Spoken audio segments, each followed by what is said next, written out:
Veuillez vous asseoir. Nous allons prier le Seigneur. Tu vas mettre ta main sur ton cœur et demander à Dieu de venir te parler. La Bible déclare de garder notre cœur plus que toute chose monde. Parce que c'est de lui que vient la source de la vie, c'est du cœur. Au travers du cœur que Dieu reconnaît ses enfants. C'est avec ton cœur finalement que tu seras admise au royaume des cieux. Le Seigneur a dit, heureux ceux qui ont le cœur pur, car ils verront Dieu. Prie le Seigneur pour que ce matin, la sémence qui sera relâchée puisse tomber dans un cœur fertile, sinon fertilisé par ta foi, ton obéissance. Et que par cet enseignement, tu sois édifié et le Seigneur glorifié. Seigneur, voici nos cœurs que nous voulons, Seigneur, te présenter. Tel qu'il est, Seigneur, nous te le confions. Quel que soit son état, quelle que soit sa situation. Viens créer en nous, créer dans ce cœur les dispositions nécessaires pour recevoir cette sémence de vie, cette parole qui sauve, cette parole qui nous arrache donc de l'ignorance pour nous mettre au rang de ceux qui ont entendu, ceux qui ont reçu, et mieux ceux qui ont accepté et appliqué afin de recevoir ta bénédiction et ton salut. Seigneur, nous te prions pour que aucun ennemi ne vienne nous distraire, encore moins nous éloigner de ce que toi, tu veux de nous, tu veux pour nous, de ce que toi, tu as prévu pour chacun d'entre nous. Seigneur, nous prions ce matin que toute puissance, toute intelligence qui va se lever contre ta connaissance soit abattue au nom du Seigneur Jésus-Christ. Qu'il soit Satan lui-même, qu'il soit démon ou sorcier, de tout genre, sont vaincus au nom du Seigneur Jésus-Christ. Et que tes enfants aient la liberté et la joie de t'écouter. Merci pour ta grâce au nom de Jésus-Christ. Le peuple de Dieu dit Amen. Dieu nous bénisse. Amen.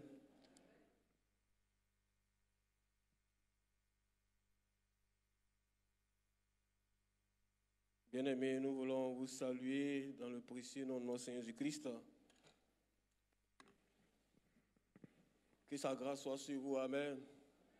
Que Dieu vous bénisse. Amen. Ce matin encore, nous nous retrouvons pour la 6e fois pour un enseignement dans la même dynamique, c'est-à-dire dans la thématique donc de l'année, qui est « Gardons vaillamment ce que nous avons reçu de Christ ». Gardons vaillamment ce que nous avons reçu de Christ. Cette expression, comme nous l'avons dit tantôt, nous amène à comprendre que même si le Seigneur est avec nous, nous devons faire des efforts. Même le Seigneur est pour nous, quelquefois nous devons adopter une posture de combat. Et le combat spirituel n'est pas révolu dès que le Seigneur est sorti du tombeau, n'a pas pris fin dès que le Seigneur est sorti du tombeau. Après la résurrection, vous allez voir dans vos Bibles, combattez, résistez, etc., etc. Donc, ne vous laissez pas endormir par tous ceux qui pensent que le chrétien, une fois qu'il a accepté Christ, que c'est fini. Voilà, la vie chrétienne, c'est une rivière douce qui coule doucement, et puis on est dessus, on flotte, et puis on arrive au paradis. Sans difficulté. Toute la Bible témoigne que la vie est un combat. Depuis le jardin d'Éden, et même tout de suite après le jardin d'Éden, jusqu'à ce que le Seigneur Jésus-Christ revienne. Caïn a tué Abel. Et jusqu'à ce que le Seigneur Jésus-Christ revienne, le chrétien a un combat à mener. Le dernier ennemi qui sera vaincu, c'est qui? C'est qui le dernier ennemi qui sera vaincu? Le dernier ennemi qui sera vaincu, c'est la mort. L'avant-dernier ennemi qui sera vaincu, c'est Satan. Ce n'est pas moi qui ai dit, ça est dans la Bible, ça est dans vos Bibles. Donc, quand on parle d'ennemi, c'est qu'il y a un combat à mener. Et parmi l'adversité, il y a un groupe bizarre. On l'appelle les faux frères ou bien les faux sœurs. Je vais utiliser couramment l'expression de faux frères, mais derrière faux frères, vous devez voir fausses sœurs. Voilà, pour ne pas avoir à nous répéter chaque fois. C'est vrai que nous avons mis le thème en faux frères et fausses sœurs pour ne pas faire de jaloux et pour ne pas qu'un seul genre pense que l'autre genre n'est pas concerné. Malheureusement, il existe de faux frères. Si la Bible en parle, c'est qu'il existe de faux frères.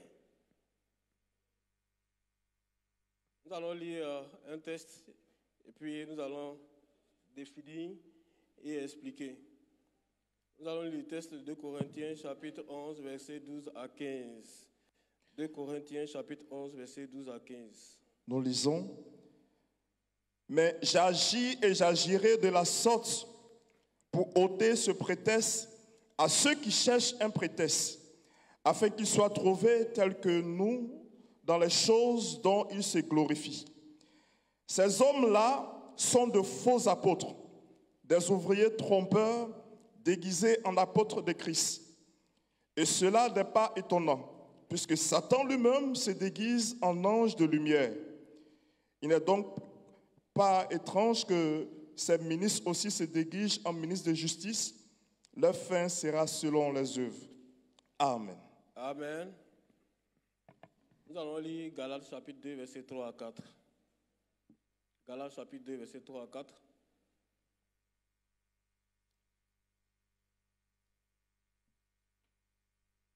Galates chapitre 2, versets 3 à 4. Galates 2, 3 à 4.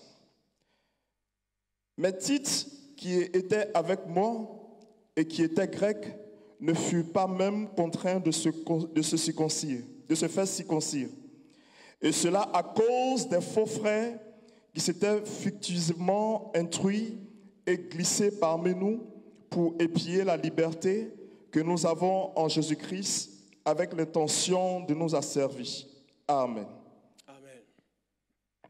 Avant d'aller plus loin dans notre exposé, nous allons voir ce que révèle le vocable faux. Faux, c'est ce qui n'est pas vrai. C'est ce qui n'est pas conforme à la réalité, c'est ce qui n'est pas conforme à la vérité. C'est ce qui semble. C'est ce qui ressemble à la vérité, c'est ce qui ressemble à la réalité. C'est ce qui n'est pas juste. Et un peu plus loin, c'est ce qui n'est pas bon, c'est ce qui n'est pas bien. C'est ce qui est déguisé. Et donc, quand nous parlons de faux frères, de fausses sœurs, ce sont des personnes qui donnent l'apparence d'être des frères, des sœurs, mais qui ne le sont pas. Ce sont des personnes qui nous trompent en réalité. Ce sont les hypocrites, ce sont des menteurs, ce sont des gens qui sont déguisés en réalité. Et c'est un peu plus loin, lorsque nous partons en profondeur, c'est des traîtres. C'est à la limite même des ennemis. Donc, c'est comme ça que nous pouvons cerner le vocable de faux, et surtout l'expression faux frère ou fausse sœur. Il faut que ça soit très clair dans l'esprit des uns et des autres. Nous allons donc voir dans le déroulé, qui sont-ils? Qui sont ces faux frères? Qu'est-ce qu'ils font? Comment les reconnaître? Et puis, qu'est-ce qu'il faut faire? Qu'est-ce qu'il faut faire? C'est la partie la plus intéressante. Qu'est-ce qu'il faut faire par rapport à eux, vis-à-vis d'eux? Bien-aimés, dans le texte que nous avons lu, le texte de 2 Corinthiens, nous éclaire plus ou moins sur la nature et le comportement d'une catégorie d'ennemis. Et cette catégorie-là, elle est un peu particulière. Parce qu'en réalité, ce sont des gens qui sont avec nous, qui sont chez nous, qui sont dans notre assemblée, mais qui ne sont pas des nôtres. Ils sont dans notre assemblée, mais ils ne sont pas des nôtres.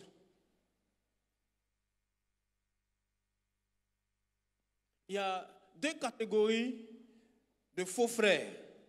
ou de deux catégories. Il y a ceux et celles qui sont venus d'eux-mêmes dans l'Église, motivés par des intentions qui ne sont pas nobles, ou bien des objectifs qui sont très condamnables. Il y a par exemple des gens qui viennent à l'église pour voler les gens.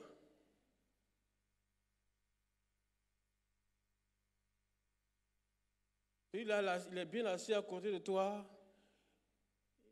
Il te dit bonjour mon frère, bonjour ma soeur.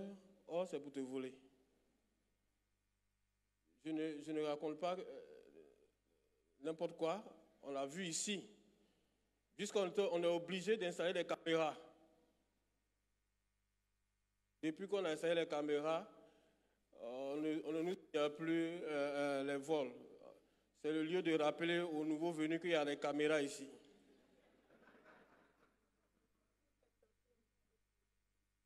Les faux frères nous ont obligés à faire ça. Il y en a qui ils viennent dans la cour de l'église, mais ils ne viennent même pas dans le temple. Ils sont assis au dehors. Leur préoccupation, le pasteur dit, il n'a qu'à finir vite. Je vais accoster un paracène, une paracène pour lui demander l'argent. Voilà, vous n'avez pas remarqué ça? Il y a des gens qui sont toujours là pour te, quand tu sonnes, ils t'accostent pour te demander, c'est eux toujours qui ont des problèmes, pour te demander l'argent. C'est un faux frère. Le salut ne l'intéresse pas. Il n'est pas venu à l'église pour son salut. Il est venu à l'église à cause de ta poche. C'est un faux frère. Il faut te méfier, c'est un faux frère. Il y a des gens aussi qui viennent à l'église. C'est pas. Affaire de Gilles ne les intéresse pas. Affaire de salut, là, ce n'est pas leur problème. Ils viennent à l'église pour chercher une femme ou bien une fille chrétienne. Parce qu'ils disent que non, les chrétiens là, si tu les trompes, ça ne va pas quelque part. Eux, ils pardonnent nous. Donc si c'est une chrétienne là, même si tu l'as trompée, elle va fermer sa voix, elle va jeûner et prier seulement. Elle ne va rien faire d'autre. Donc avec elle au moins, il n'y a pas de scandale. Il n'y a pas de palabre. Voilà. Et puis peut-être dire, chérie, si tu sors, pardon, il faut rentrer un peu tôt. Pardon, il y a Abidjan devenu risqué, Abidjan dangereux. Donc il y en a comme ça. C'est un faux frère. C'est un faux frère. Tant que ton but pour lequel tu es à l'église, qui est dans ce lieu-là, ce n'est pas ton salut. C'est autre chose que ton salut. C'est autre chose que ton édification. C'est autre chose que ta croissance spirituelle. C'est autre chose que l'intérêt de Christ. Frères et sœurs, tu n'es pas loin d'être parmi les fous.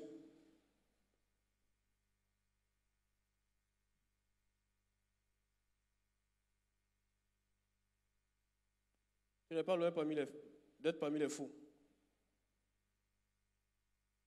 Malheureusement, il y en a dans l'église. Ça, c'est ceux qui se sont envoyés eux-mêmes, ceux qui sont venus d'eux-mêmes. Voilà, les faux qui sont quittés là-bas et qui sont venus dans l'église, ils sont assis dans l'église. Bien aimé, je ne dis pas ces choses pour que nous ayons la psychose. C'est la réalité, c'est la vérité. Voilà, il faut que tu sois éclairé et averti pour ne pas que tu sois leur victime. Mieux vaut connaître et puis prendre la disposition que d'être une victime d'un faux frère qui va venir te marier et puis tu vas penser que c'est un chrétien. Il est diplômé en païen.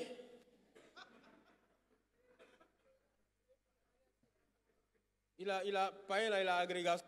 C'est quand il va te marier qu'il laisse tomber maintenant son masque de brebis et puis il te montre son visage de loup. Mais c'est trop tard. C'est trop tard. Il t'a déjà fait très mal. Et puis il va continuer de te faire très mal. Parce que nous, on n'est pas dans l'affaire de divorce. Donc c'est pas parce que quelqu'un vient à l'église, va s'asseoir à l'église que tu as pensé que c'est un bon frère. Il faut faire enquête. Si tu veux même prendre détective privé. Ou bien il faut te renseigner dans son entourage. Il y a des signes qui ne trompent pas, bien aimé. Quelqu'un a beau jouer les hypocrites. Il y a des signes qui ne trompent pas. L'habitude là, on peut cacher ça. On peut venir 1 à 2 heures à l'église, jouer les meilleurs saints. Mais ça ne va pas marcher tout le temps. Ça ne va pas marcher tout le temps. Parce que l'habitude là, ça revient toujours. Donc il y a cette catégorie. La deuxième catégorie de faux frères et fausses sœurs, ce sont les gens que le diable a envoyés dans l'église. Et là, c'est les plus dangereux, ils sont très tranchants. Ceux que le diable a envoyés dans l'église. Dans le texte que nous avons lu, il est dit que Satan se déguise en ange de lumière. Ses serviteurs se déguisent en serviteurs de justice. C'est pas moi qui ai dit, hein? C'est la Bible qui le dit. Donc, dans l'église, il y a des agents infiltrés du diable. Satan n'a rien à faire avec le monde. Le monde, là, ce sont ces gens, ce sont ces éléments, ce sont ces gars. Il y a des gens même, ils ont passé tout le temps en boîte de nuit. Ce matin, ils dorment, ils se reposent de leurs œuvres. Donc, ceux que Satan cible, ceux qui visent, ceux qui sont l'objet de l'intelligence, de la stratégie de Satan, c'est vous. C'est vous qui êtes assis ici, là. Voilà, c'est vous qui fatiguez le diable, c'est vous qui priez tout le temps. Feu, feu, feu. Il y a feu sur lui tous les jours. Comment il va faire pour éteindre le feu là? Une de ses stratégies, c'est d'envoyer ces éléments dans l'église. C'est l'église en ange de lumière.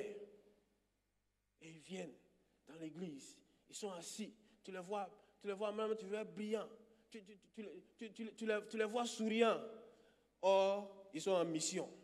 Leur mission, c'est de détruire l'église. Leur mission, c'est de saboter ce que l'église est en train de faire.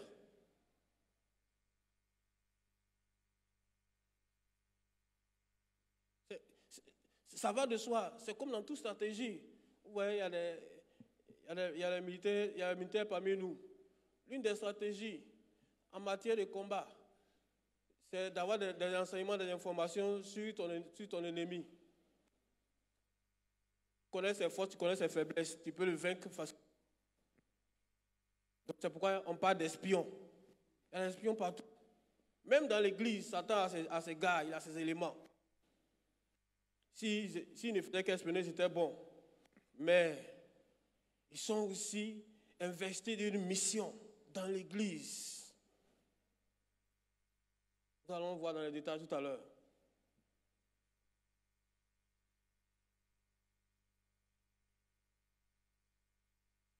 Donc cela, il faut s'en méfier. Il faut s'en méfier. Il faut s'en méfier. Comment Satan va faire pour que tu sois malheureux? Comment Satan va faire pour que l'église de Christ soit une église morte? Comment Satan va faire pour que tu perdes le salut? C'est ça qu'il est venu faire dans l'église. Je l'ai déjà dit, hein, ne nous méprenons pas. Il y a des gens qui pensent que Satan ne peut pas venir dans l'église, ou bien les démons ne peuvent pas venir dans l'église. Il y a des démons associés dans l'église, pour ceux qui n'ont pas, pour ceux qui ne savent pas, ou bien pour ceux qui doutent encore. La preuve, quand on prie là, est-ce que les démons ne sortent pas?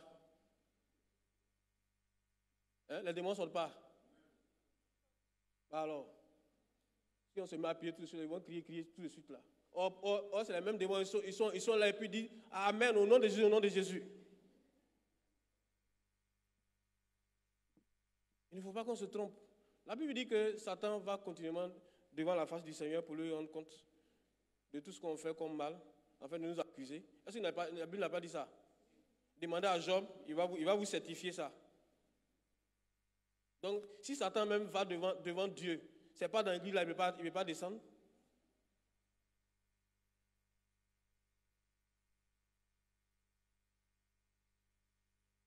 Donc, dans toutes les églises, Satan envoie ces éléments.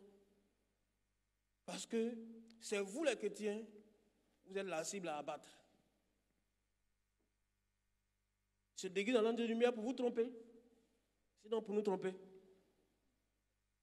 Et ils sont très actifs contre nous. Qu'est-ce qu'ils font?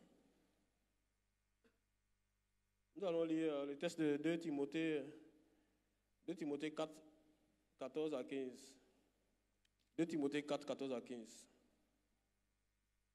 2 Timothée, chapitre 4, verset 14 au verset 15. Alexandre le forgeron m'a fait beaucoup de mal.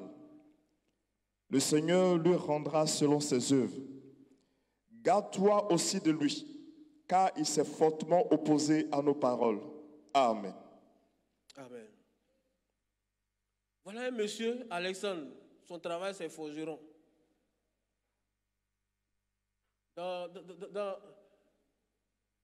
Il a fait très mal à l'apôtre Paul.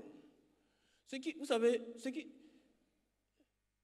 l'une des rares fois où j'ai lu que l'apôtre Paul avait très mal. La prison n'a pas fait du mal à l'apôtre Paul. Lui, il a demandé à se constituer prisonnier. Si vous avez bien suivi son histoire, c'est lui-même qui s'est constitué prisonnier pour aller évangéliser à Rome.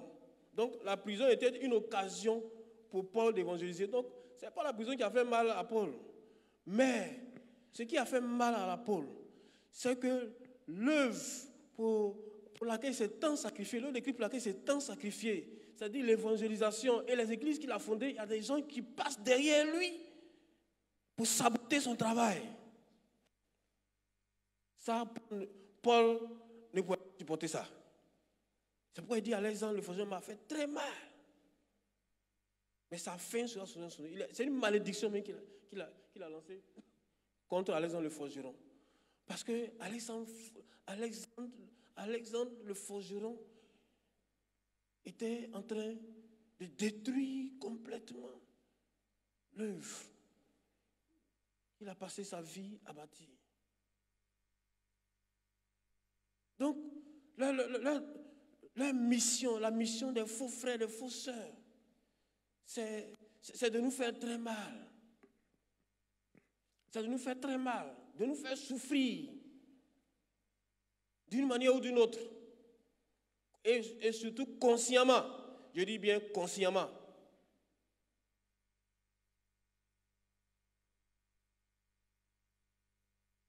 C'est de nous priver de beaucoup de choses. La grâce de Dieu. Nous allons lire un autre texte, Romains, chapitre 16, versets 17 à 18. Romains 16, 17 à 18. 17 à 18. Je vous exhorte, frères, à prendre garde à ceux qui causent des divisions et des scandales au préjudice de l'enseignement que vous avez reçu. Éloignez-vous d'eux, car de tels hommes ne servent point Christ, notre Seigneur, mais leur propre ventre, et par des paroles douces et flatteuses, ils séduisent les cœurs des simples. Amen. Amen. Donc, l'une de leurs missions, c'est de nous séduire. Quand on parle de séduire, là, ce n'est pas comment on l'appelle, te tromper pour sortir avec toi. Non, la séduction, le terme de séduction ici revêt le sens de tromper. De tromper. Donc, ils donnent l'apparence qu'ils sont avec nous. Ils sont l'apparence qu'ils sont pour nous. Ils donnent l'apparence que ce sont des vrais chrétiens. Ils donnent l'apparence d'être saints. De toute façon, ils vont parler en langue ici. Toi-même, tu vas penser qu'ils sont déjà au paradis. De toute façon, ils vont être serviables.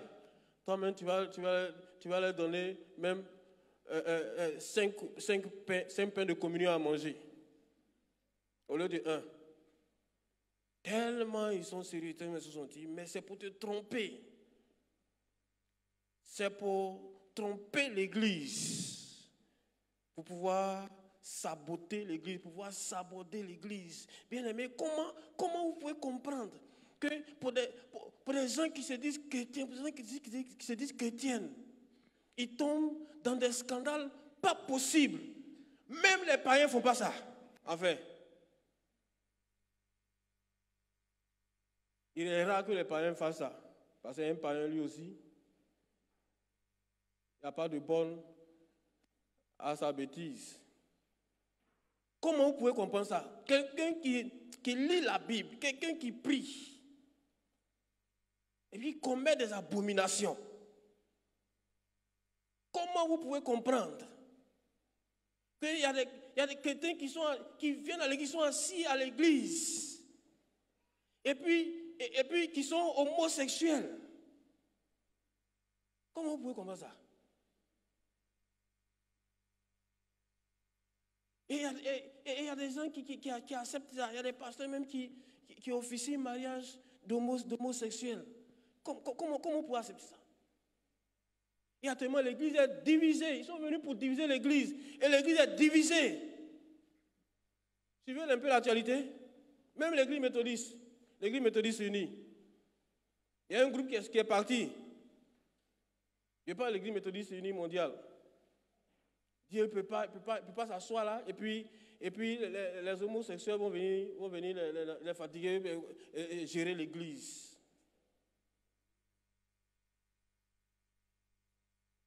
Alors que dans la Bible, il est écrit dans 1 Corinthiens que ni les homosexuels, ils ne vont pas aller au paradis. Ou bien Dieu a changé de parole. C'est toi qui as changé, c'est toi qui peux changer, c'est toi qui veux changer, tu vas changer. La Bible dit que les cieux et la terre passeront, la parole de Dieu ne passera jamais. Jamais. Toi, tu vas passer, les homosexuels vont passer, mais la parole de Dieu ne passera jamais. Comment tu peux comprendre? Et les gens disent, non, c'est des frères, on doit les tolérer, on doit les accepter. Bon. Tu fais comme tu veux, mais tu es averti. Ils sont là pour diviser l'église, pour gâter l'église. Il y a des gens, ils ne peuvent pas passer un mois sans créer de scandale dans l'église, sans faire parler l'église. Il y a des gens qui viennent jusqu'à se battre dans l'église. C'est quel esprit ça? C'est quel esprit ça? Il y a des gens qui viennent jusqu'à faire n'importe quoi dans l'église. Je ne parle pas des petits sorciers. Comment on peut comprendre ça? Et puis tu vas appeler une telle personne un frère ou bien une soeur. Il faut l'appeler faux frère, faux soeur. Voilà. Ça, c'est le qualificatif.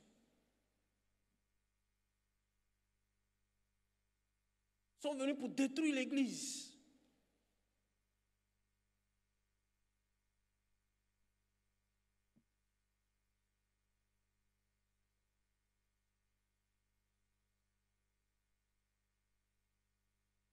L'année passée, j'ai un collègue qui m'a appelé. Il dit, ah, voici, j'ai un sérieux problème. Il dit, qu'est-ce qui se passe? Il dit non, il a reçu une dame. Une dame a dit, au reçu du culte, qu'elle veut venir le rencontrer, qu'elle a un problème. Donc, il a donné rendez-vous en semaine. Il a reçu la dame à son bureau. Après avoir fini de prier, il demande une nouvelle à la dame. La dame dit, ah, pasteur, mon problème, c'est toi. Il dit, j'ai fait quoi? Le pauvre. Il dit, elle dit, pasteur, je vais sortir avec toi. C'est ça mon problème, je vais sortir avec toi. Vis-à-vis, direct, comme disent les enfants, gbé. Le pasteur n'en revenait pas. Il a pris tout son sang-froid. Il a dit, bon,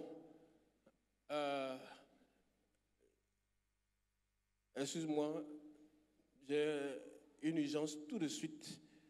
On va se revoir. Le pasteur n'a même pas fini de parler. Le pasteur était déjà à la porte. Quand la soeur était encore assise à sa table, à son bureau, le pasteur dit, pardon, il faut sortir, j'ai une urgence, on va se voir après. Oui, onction de Joseph est tombée sur lui.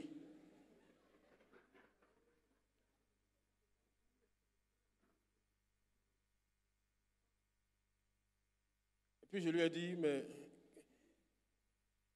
il fallait lui donner rendez-vous et puis tu m'appelles. J'ai envie de m'asseoir dans ton bureau. Parce que celle-là, elle a besoin de délivrance. Et puis si délivrance, si ça ne suit pas,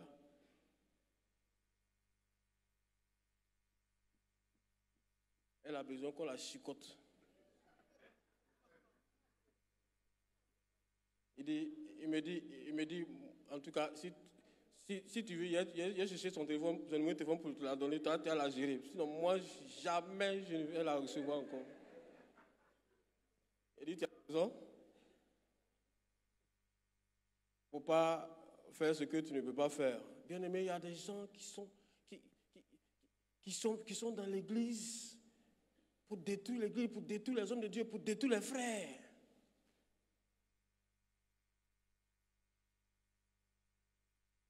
Les scandales sexuels, il y en a plein. Dans l'église, malheureusement, on se souvient bien, il y a 10 ans, là, un peu plus, un grand serviteur de Dieu, un Américain, qui est tombé comme ça. Le ministère est tombé. Sa communauté même a pris du plomb dans l'aile. Il s'est relevé par dessus, mais après là, quand tu le vois, ce n'est plus ça. C'est fini. C'est fini. Son église est gâtée. Lui-même, sa vie est gâtée. Et ce sont les gens qui lui ont fait ça. Ils lui ont tendu un piège. Et il y a des situations comme ça. Il y a des femmes à scandale, des femmes qui viennent pour séduire les gens, pour séduire les serviteurs de Dieu, pour les faire tomber et pour détruire leur ministère. Il y a des gens qui ne sont plus réveillés après un tel acte.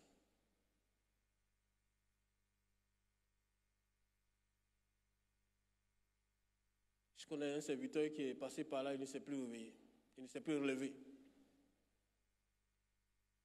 Oh, pourtant, il était bien, on a même eu à travailler ensemble. Avant que je ne sois pasteur de l'église méthodiste, c'était dans un ministère, on a eu à travailler ensemble. Et les femmes sont passées par là. Et il a trépassé. Sinon, son ministère a trépassé. Aujourd'hui, là, c'est un païen, bon chic, bon genre.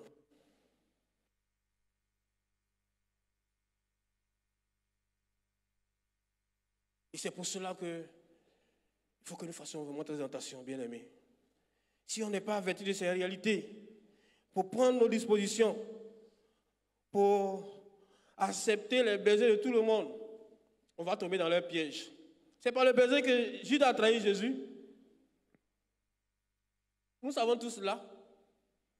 Regardez l'image qui est sur le dépliant là.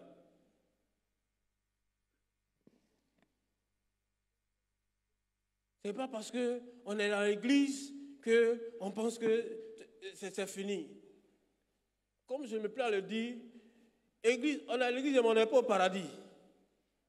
Voilà, c'est au paradis, il peut faire confiance à 100% à quelqu'un. Parce que celui qui va au paradis, c'est qu'il est bon à 100%, c'est qu'il est OK à 100%. Mais tant que tu es sur la terre ici, même dans l'église, il faut faire très attention.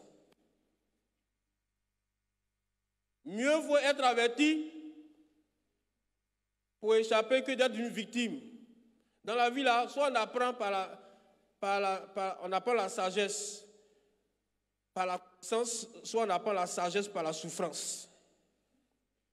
Il y a deux manières d'apprendre la sagesse. Par la connaissance, c'est ce que je suis en train de vous dire ici, ou bien par la souffrance. Il y a des gens qui ont acquis des sommes d'expérience ou bien de connaissances par la souffrance. Et c'est pour cela que lorsqu'un parent donne un conseil à son enfant, l'enfant doit bien écouter. Ses parents sont passés par là. Et quelquefois, la mauvaise manière. Donc les enfants, écoutez bien. Et puis vous aussi écoutez bien, vous êtes des enfants de Dieu, écoutez très bien ce que Dieu dit.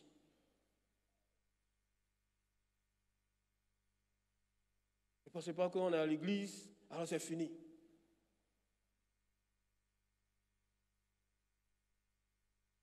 Il y a de faux frères, il y a de faux pasteurs, il y a de faux prophètes.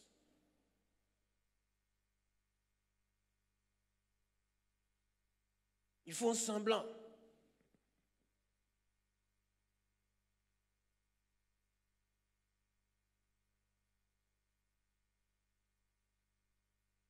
En grec, l'expression qui est utilisée, c'est pseudo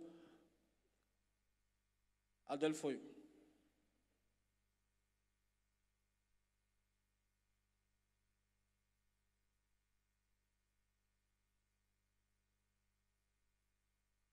C'est-à-dire des pseudo-frères, des pseudo-chrétiens. Pseudo-là, c'est-à-dire semblable, ça ressemble. Mais ce n'est pas ça en réalité. Comment les reconnaître? Il faut nous lire Matthieu 7, 15. Matthieu chapitre 7, verset 15. Gardez-vous des faux frères, des faux prophètes. Ils viennent à vous en vêtements de brebis, mais au-dedans, ce sont des loups ravisseurs. Amen. Lis le verset 16, s'il te plaît. Vous les reconnaîtrez à leurs fruits. Cueille-t-on des raisins sur des épines ou des figues sur des chardons? Amen. Amen. C'est à leurs fruits que vous les reconnaîtrez. C'est à leur vie que vous les reconnaîtrez. C'est à leurs paroles que vous les reconnaîtrez. On vient tous à l'église ici. Tout le monde est saint, tout le monde est bien. Mais si tu veux être ami avec quelqu'un, il faut regarder la manière dont il vit. Il faut regarder ses fréquentations. Parce que ce sont les oiseaux du même plumage qui volent ensemble. Vous n'allez jamais voir un épervier et un colibri voler ensemble. Ils ne peuvent pas. Ils n'ont pas la même vitesse. Ce sont les oiseaux du même plumage qui volent ensemble. Toi, tu ne peux pas dire que tu es chrétien et puis tu as mis un païen.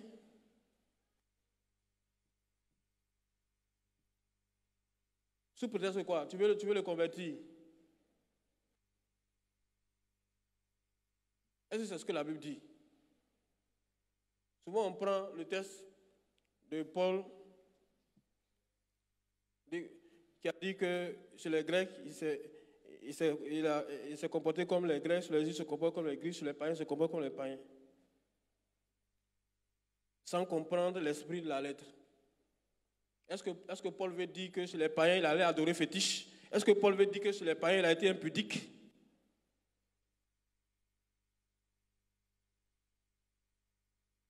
Est-ce que c'est ce que Paul voulait dire? Est-ce que Paul voulait dire qu'il allait s'asseoir dans une boîte de nuit pour regarder les femmes nues afin de gagner, comment on appelle, ceux qui sont dans les boîtes de nuit?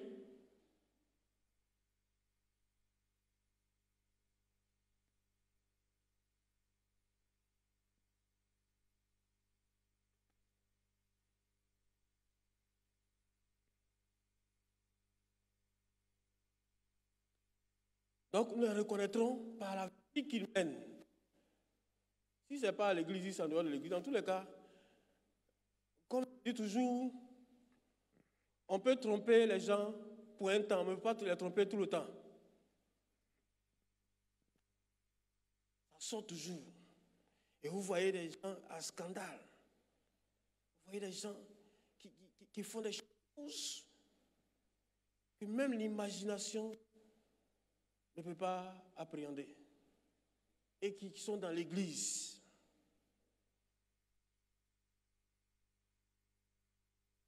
Donc ouvrons les yeux, bien-aimés, ouvrons les yeux.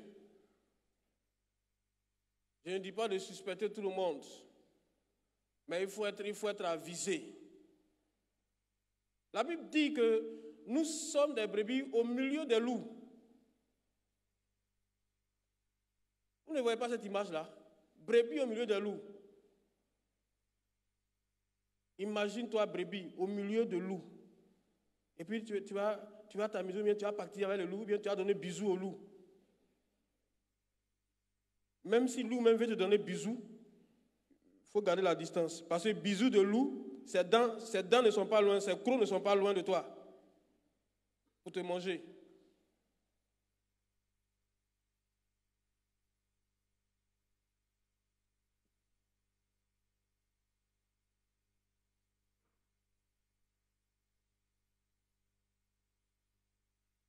Un frère qui fait des scandales dans l'église, qui vole dans l'église, qui vole l'argent de Dieu. Vous pensez que c'est un frère? Quelqu'un qui vole Dieu, est-ce qu'il a peur de Dieu, est-ce qu'il craint Dieu? Et puis, est-ce que c'est un frère? Des gens qui font des scandales dans l'église, détournement, vol, etc. dans l'église. Et puis on les voit se promener. Et puis tu veux sympathiser avec lui là. Tu es mort.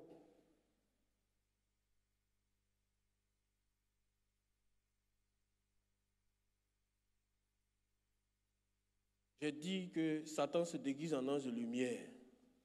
Il se déguise en serviteur de Dieu. C'est pas moi qui dis, c'est la Bible qui le dit. Que celui qui a les oreilles entende et comprenne. Qu'est-ce qu'il faut faire? C'est la partie la plus intéressante.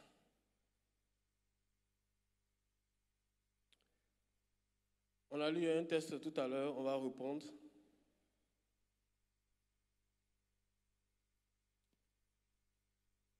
On va lire Romains 16, 17 à 18.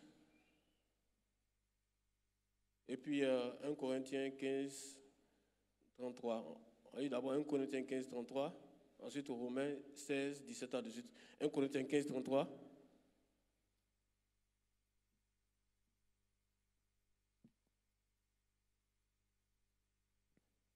« 1 Corinthiens 15, 33. 1 Corinthiens chapitre 15, le verset 33. Yes. Ne vous y trompez pas. Les mauvaises compagnies corrompent les bonnes mœurs. Il ne faut pas on va se tromper. Il ne faut pas on va se blaguer. Dans d'autres versions, on dit ne vous blaguez pas, ne vous mentez pas. Les mauvaises compagnies corrompent les bonnes mœurs. Les mauvaises compagnies corrompent les bonnes mœurs.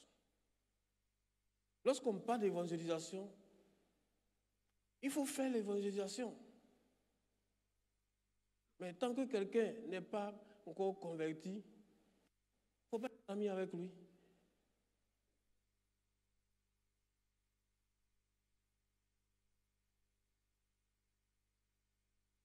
On va lire le texte de Romains 16, 17 à 18. Romains chapitre 16, verset 17 à 18. Je vous exhorte, frères, à prendre garde à ceux qui causent des divisions et des scandales au préjudice de l'enseignement que vous avez reçu. Prenons garde, c'est-à-dire méfions-nous de telles personnes. Prenons garde, méfions-nous de telles personnes. Quand quelqu'un dit, je me méfie de toi, c'est-à-dire je prends ma distance par rapport à toi et puis je t'observe et te regarde parce que tu sembles être dangereux pour moi.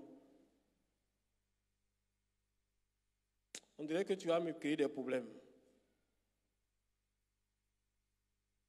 C'est ça, je me méfie de toi. Je te soupçonne de quelque chose. Ou bien tu n'es pas bon. Allons-y.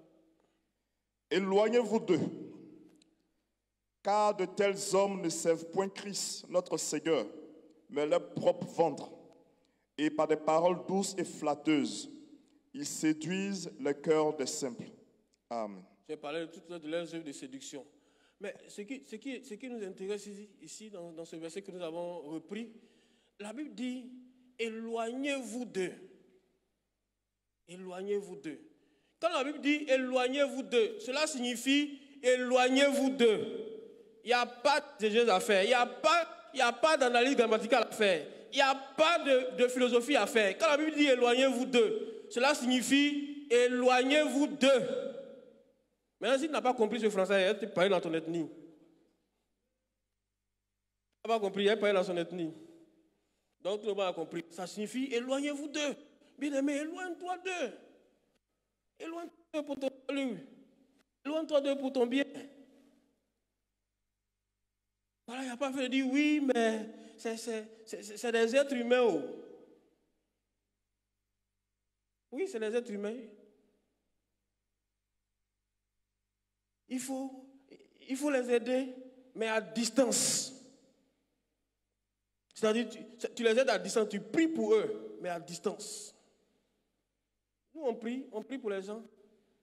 On prie pour les homosexuels, on prie pour les criminels, on prie pour les faux types là. On prie pour tous ceux qui nous fatiguent dans le pays là. Et même ailleurs, on prie pour eux. Mais ce ne sont pas nos amis. La Bible dit éloignez-vous d'eux. Éloignons-nous d'eux.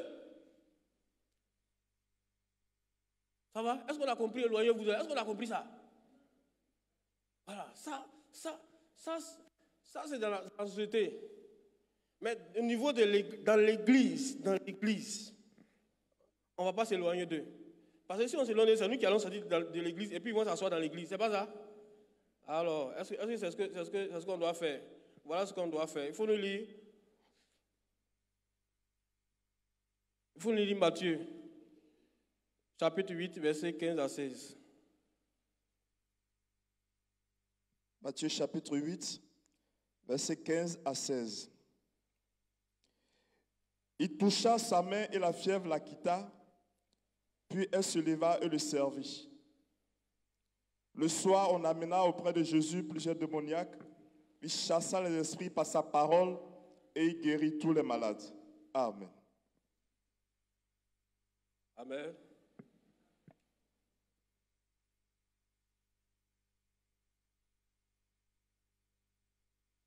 Excusez-moi, c'est plutôt le texte de 2 Thessaloniciens, chapitre 3, verset 14 à 15.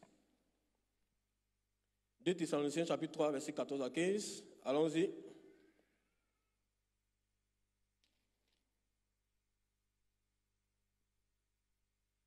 Et puis je vais t'aider, toi qui es en train de m'aider. Moi, je vais lire Galates, chapitre 2, verset 5. Allons-y. 2 Thessaloniciens, chapitre 3, verset 14 à 15. Et si quelqu'un n'obéit pas à ce que nous disons par cette lettre, notez-le et n'ayez point de communication avec lui afin qu'il éprouve de la honte. Ne le regardez pas comme un ennemi, mais avertissez-le comme un frère. Amen. Reprends s'il te plaît. Et si quelqu'un n'obéit pas à ce que nous disons par cette lettre, notez-le et n'ayez point de communication avec lui afin qu'il éprouve de la honte. Ne le regardez pas comme un ennemi, mais avertissez-le comme un frère. Amen. Amen. Ça, c'est l'une des étapes par laquelle le chrétien doit, la communauté doit passer par rapport à un faux frère. Ou bien un frère qui a tendance à devenir fou. La Bible dit de l'avertir. De l'avertir. S'il ne veut pas écouter là, on a fait quoi? On a fait quoi? De faire quoi? S'il ne veut pas nous écouter. Comment? On communique là. De faire quoi?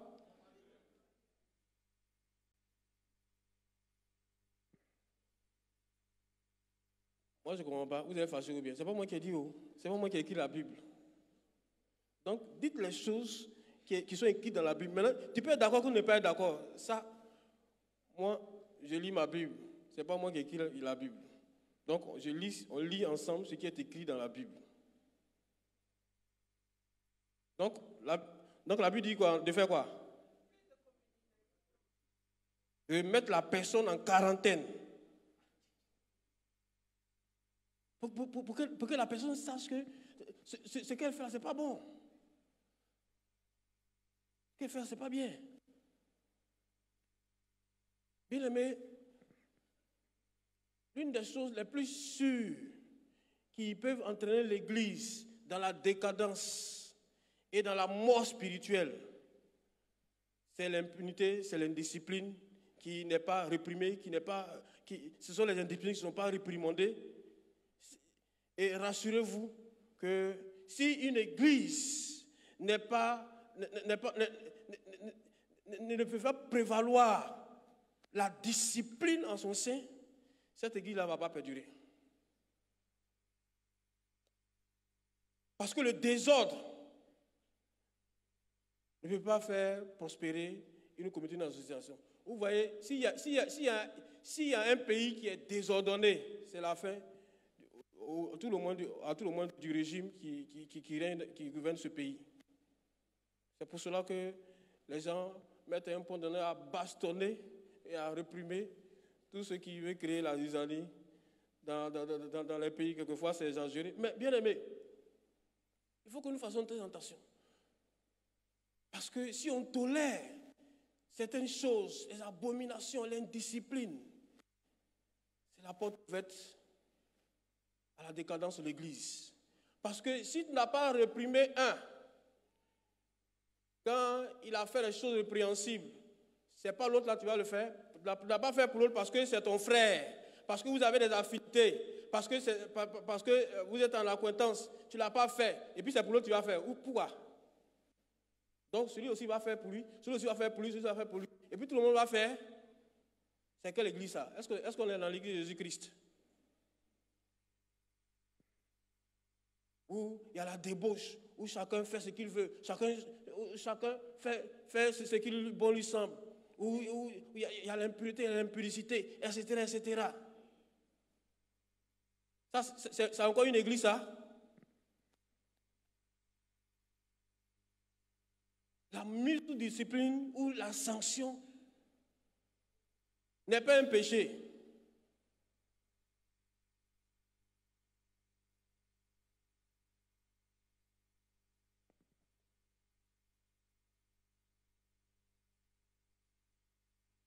Il y a un frère qui a déconné et puis on l'a sanctionné, on l'a mis sous discipline dans l'église.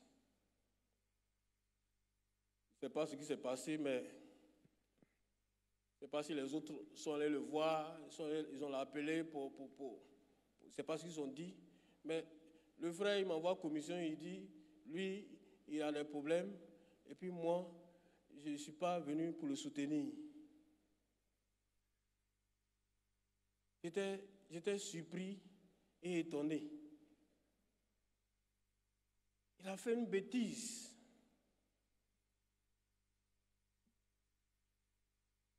Il a cherché une femme, non seulement il a cherché une femme dans l'église, mais il a enceinté un responsable de l'église. Et puis on l'a mis sous discipline. Et puis il me dit, moi je ne suis pas venu pour le soutenir. Oh! J'ai dit à la personne qui est venue me dire, allez dire au frère que si c'est mon soutien, il attend. Il va durer. Moi, j'ai pris pour lui, pour qu'il change. Et c'est ce qui doit le préoccuper. Ce n'est pas mon soutien qui doit le préoccuper. Si le jour où je me trouve devant lui, je vais encore appuyer ce que l'Église a donné comme sanction. Au lieu de te repentir, au lieu de dire, oui, frère, pardonnez-moi, j'ai causé scandale dans l'église. Vraiment, je m'excuse. Vraiment, je vous demande pardon. Je ne vais plus recommencer. Tu veux qu'on vienne te soutenir pour dire, oui, c'est bien, continue. Oh, l'église est méchante, l'église est mauvaise. Est-ce que c'est toi seul qui as santé femme dans l'église? C'est ça, il attendait de moi. Il va durer.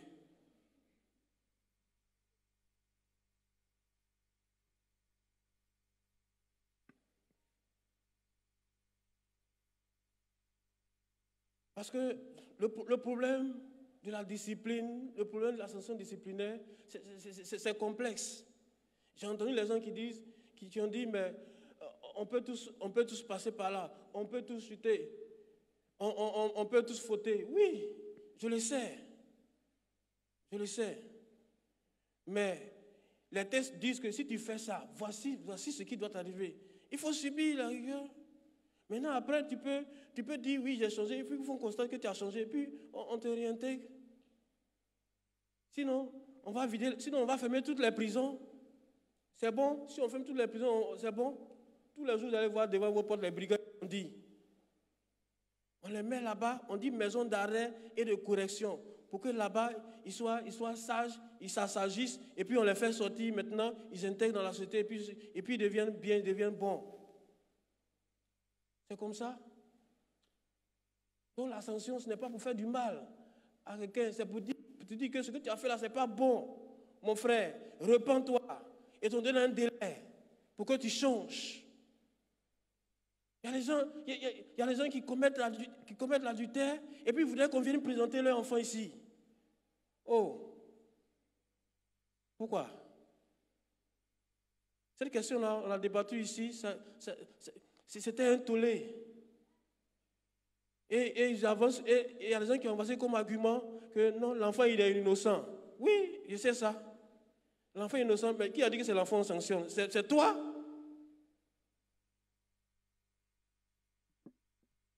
Et c'est pour cela que moi je dis, comme l'enfant est innocent, envoyez-le moi, je vais prier pour lui.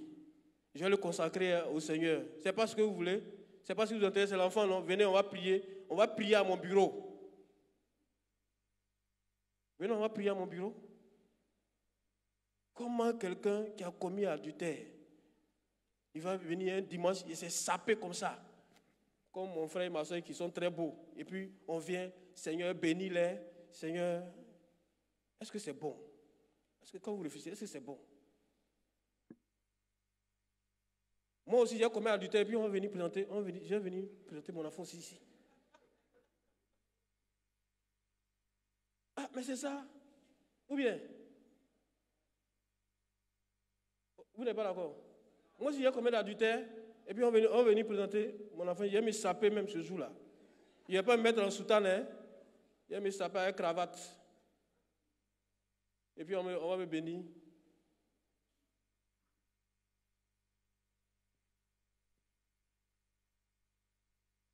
Bien-aimé, il faut éloigner de telles personnes de la communauté. Ça, c'est la catégorie des gens qui ont été envoyés par le diable. Ça, c'est très important. Et c'est ce que le Seigneur Jésus-Christ a dit dans sa parole. Quand tu avertis quelqu'un qui ne change pas, il faut prendre un frère, tu allais l'avertir. S'il ne change pas, considère-le comme un païen. Est-ce que quand tu considères quelqu'un comme un païen, est-ce que tu as des relations fraternelles avec lui? Est-ce que tu as des relations chrétiennes avec cette personne? C'est un païen, il est devenu païen. Cela ne signifie pas que tu ne dois plus l'aimer. Au contraire, tu dois aimer les païens et prier pour eux, je l'ai dit. On doit prier pour ces gens de personnes. Il faut prier avec ton cœur, il faut prier avec amour.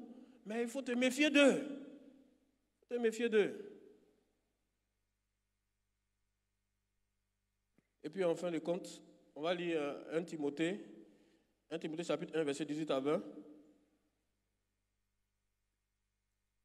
1 Timothée chapitre 1, de verset 18 au verset 20. Le commandement que je t'adresse, Timothée, mon enfant, selon les prophéties faites précédemment à ton sujet, c'est que d'après elles, tu combattes le bon combat, en gardant la foi et une bonne conscience. Cette conscience, quelques-uns l'ont perdue et ont fait naufrage par rapport à la foi. De ce nombre sont Hyménée et Alexandre que j'ai livrés à Satan, afin qu'ils apprennent à ne pas blasphémer. Amen. Amen. Voici un autre cas de figure, Hyménée à Alexandre. Eux là aussi, ils ont fait pleurer Paul. Hyménée à Alexandre. Hyménée à Alexandre. Paul était tellement en colère contre eux qu'il les a livrés à Satan. Comprenez bien. Quand on dit on a livré des chrétiens, des soi-disant chrétiens à Satan. Je suis sûr que ce jour-là, tout le royaume de Satan était en fête. Ah, enfin, on a eu deux. Ceux qui passaient leur temps à nous emmerder, à mettre le feu sur nous, à nous insulter, on a eu 2. Ah! Bonne arrivée les frères. On va faire la fête ensemble. Parce qu'ils menaient Alexandre, ils étaient devenus des blasphémateurs, ils avaient apostasié, ils ont entraîné une partie donc, des chrétiens à leur suite. L'œuvre que Paul était en train de bâtir, et ils étaient en train de détruire cela. Paul s'est fâché, les a livrés à Satan. Il dit, Satan, viens les prendre, ils ne sont plus des nôtres. Ils sont maintenant tes enfants, viens les chercher en même temps.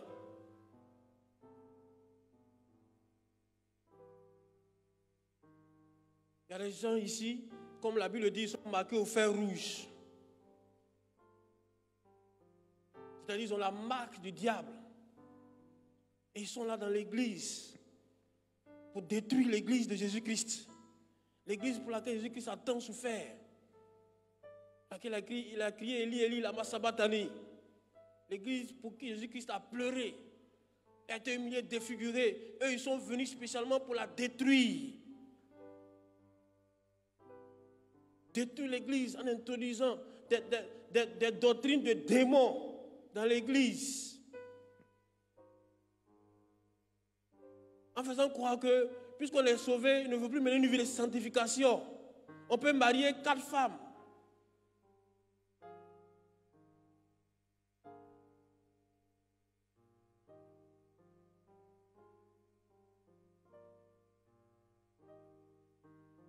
On peut faire ceci, on peut faire cela. Tromper les gens pour que les gens s'écartent de la sainte doctrine, pour que les gens s'éloignent de la voie du salut et partent en enfer finalement. De telles personnes, est-ce que nous pouvons valablement nous asseoir avec eux, manger avec eux, causer avec eux, être amis avec eux, quand on sait que ce sont des ennemis?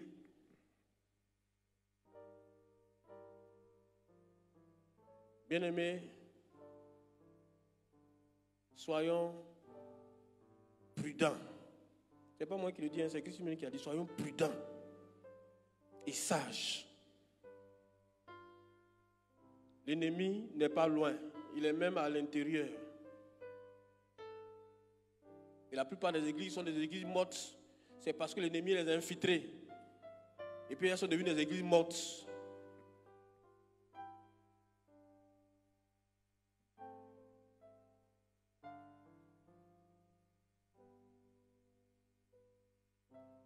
Il n'y a plus de vie de prière. Comment dans une église, on ne peut pas prier. On ne peut pas jeûner et prier dans une église. J'ai un collègue, le jour il a appris qu'on fait jeûne et prière ici. Il dit, wouh, jubilé fait jeûne et prière. J'ai dit, mais c'est une église de Jésus-Christ. Il dit, il était surpris et étonné. Il dit, ce sont des chrétiens qui sont ici. Donc vous ne levez pas jeûne et prière. Et c'est que vous êtes en train de mourir. Hein? Comment un chrétien peut ne pas aimer la prière? Comment un chrétien peut ne pas aimer? Mais tu fais quoi? Si tu n'aimes pas la prière, tu fais quoi? Tu es mort. C'est par la prière que tu vis. C'est par la prière que tu es en communion avec le Seigneur. C'est par la prière que ce que tu veux là, Jésus te donne. C'est par la prière que tu reçois la puissance du Seigneur. C'est par la prière que tu es guéri. C'est par la prière que tu as la paix. C'est par la prière que tu as tout. Si tu ne pries pas, tu es malheureux, tu es misérable, tu es vaincu, tu es mort. Un chrétien qui n'aime pas la prière, ce n'est pas un chrétien. Je le dis, je le rappelle, c'est les sorciers seuls qui n'aiment pas la prière. C'est les sorciers seuls. C'est eux que la prière dérange. Les démons là, bon, on sait, ils n'aiment pas la prière à Satan. Donc tout ce que le diable va faire pour ne pas qu'on prie, pour ne pas qu'on soit éveillé, pour ne pas qu'on marche dans la sanctification, il va le faire pour nous décourager. On va jeûner et prier. On va jeûner et prier au jubilé ici. Je vous invite à vous jeûner et prier à la maison. On en a parlé à plusieurs reprises au conseil. Il dit, mais quand il y a jeûne et prière, quelquefois on finit pas, puis les gens sont dit, laissez-les partir. Est-ce qu'un vrai chrétien peut ne pas aimer la prière? Ou bien alors, il est en train d'être converti, on va le faire retourner donc, au catéchisme pour lui apprendre ce que c'est que la prière. Et puis il va revenir ensuite s'asseoir parmi nous. Sinon, un vrai chrétien sait que la prière est importante. Et qu'il faut qu'il prie à la maison. Il faut quand il vient à l'église, il faut qu'il prie.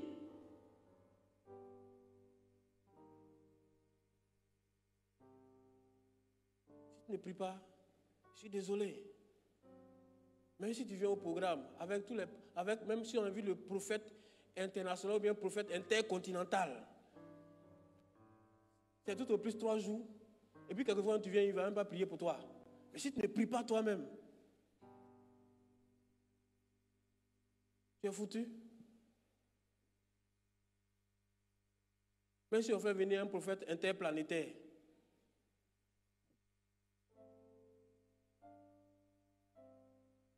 que le Seigneur nous aide. Que le Seigneur nous aide. Que Dieu nous bénisse au nom de Jésus. Dis Amen.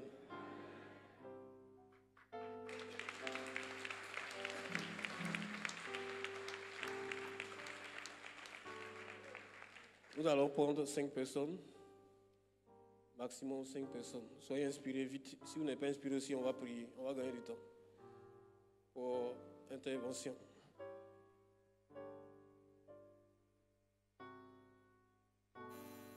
Les organisateurs, les prédicateurs, on a dit aujourd'hui à cet enseignement débat. Ceux qui veulent intervenir, levez les mains, nous allons vous enregistrer et puis vous allez prendre la parole. Je vois une main ici. Voilà, je vois une main ici. Les conducteurs, allez vers les personnes qui ont levé les mains, s'il vous plaît. Donnez-leur le micro. Les organisateurs, vous leur donnez le micro. On va échanger. C'est la partie la plus intéressante, ça. Lorsqu'on échange.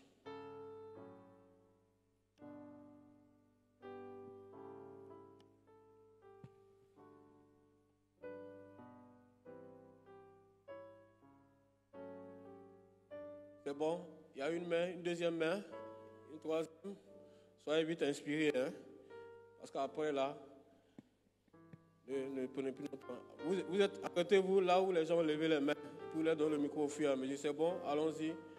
Oui, on va donner faites votre intervention. Merci, pasteur. Je voudrais m'inquiéter parce que une personne qui est donc un faux frère, une fausse sœur, doit être punie. Alors, je vais revenir sur des actualités. Quand il s'agit d'un pasteur, il est puni aussi, non? Mais quelquefois, on se rend compte. Moi, j'ai 2 actualités, mais ça, c'est pour moi. Et je me rends compte que, par exemple, on déplace le pasteur pour aller dans une autre église. Au lieu de sanctionner, s'il n'y a pas de sanction pour lui, comment est-ce que le peuple de Dieu peut accepter une sanction? Le pasteur est déplacé pour être dans une église, et puis, il y en a même, on les augmente en grade. Comme pour les récompenser, c'est ça? Comme pour les récompenser. Et pourtant, le peuple de Dieu entend bien. Même si on ne fait pas des enquêtes, beaucoup de gens qui parlent, il y a un fond de vérité.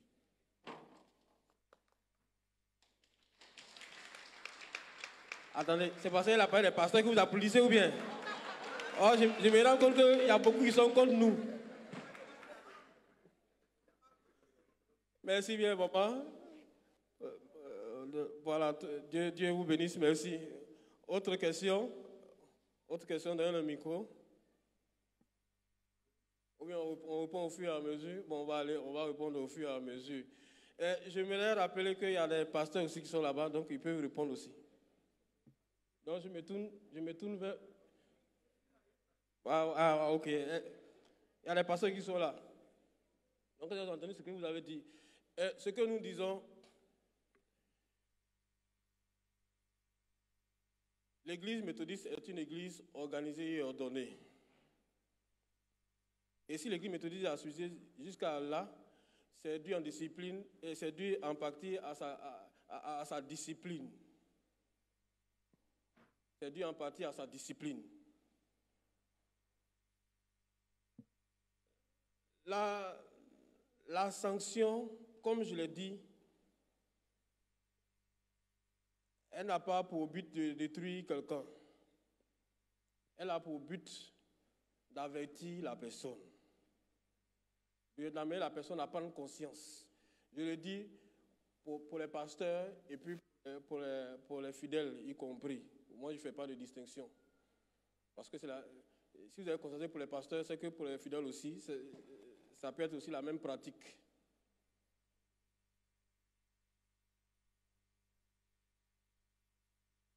Avant de sanctionner quelqu'un, il faut d'abord s'assurer que ce qu'on lui reproche est fondé, est avéré, et qu'il y a une sanction qui frappe l'acte incriminé, ou bien le fait à lui reprocher. Si tout cela est fait, on entend la personne, parce qu'on ne peut pas condamner la personne sans l'entendre. Il y a un principe bien établi en droit, appelé habeas corpus. Il faut quand même que la personne donne sa version. Maintenant, si la personne a donné sa version, que cela est avéré, il faut voir les motivations. Voilà, il faut voir les motivations. Ça aussi, c'est très important. Qu'est-ce qui a amené le pasteur à faire ça, ou bien le fidèle à faire ça? Quelquefois, ça peut être un piège. Quelquefois aussi, la personne délibérément en toute conscience, et après avoir réfléchi, posé des stratégies, a posé l'acte. Je ne vais pas rentrer dans les détails, mais les collègues, ils sont ici. Une fois, il y a eu un fait comme cela, on a poussé un collègue d'avoir couché avec une de ses paroissiennes. Et pas plus tard que la semaine passée, j'étais en train de discuter avec un collègue qui dit que lui-même s'est rendu sur le lieu, lui-même. Voilà. Peut-être à la fin du culte, en off, tu me vois, je vais te donner les détails. Il dit qu'il s'est rendu sur le lieu et puis il a interrogé la sœur en question. La sœur dit, je n'ai pas couché avec lui, il n'a pas couché avec moi. Et même s'il avait couché avec moi, je n'avais pas vous dire, ça fait partie de ma vie pour une intimité. Mais je t'assure, pasteur, je le jure qu'il n'a pas couché avec moi. Et que c'est une cabale. On fait comment? Yes. I remember you are there. Okay. Come and help me, please. Okay. Donc, il ne faut pas se jeter très vite à l'eau, mais s'il y a une sanction de grâce, il faut qu'on l'applique. Dans tous les cas, nos responsables sont assez sages pour pouvoir juger par rapport à l'intérêt de l'Église de poser telle ou telle action. Je laisse la parole à ma maman, ma doyenne, qui a beaucoup plus d'expérience et de connaissances que moi. Merci beaucoup. Je voudrais dire merci à maman qui a mis les pieds dans le plat. Elle est beaucoup courageuse. Je lui dis merci. Merci aussi au pasteur qui a choisi ce thème. On avait besoin d'entendre ça. Casser les papeaux dans l'église. Parce que ben vaut mieux que drap.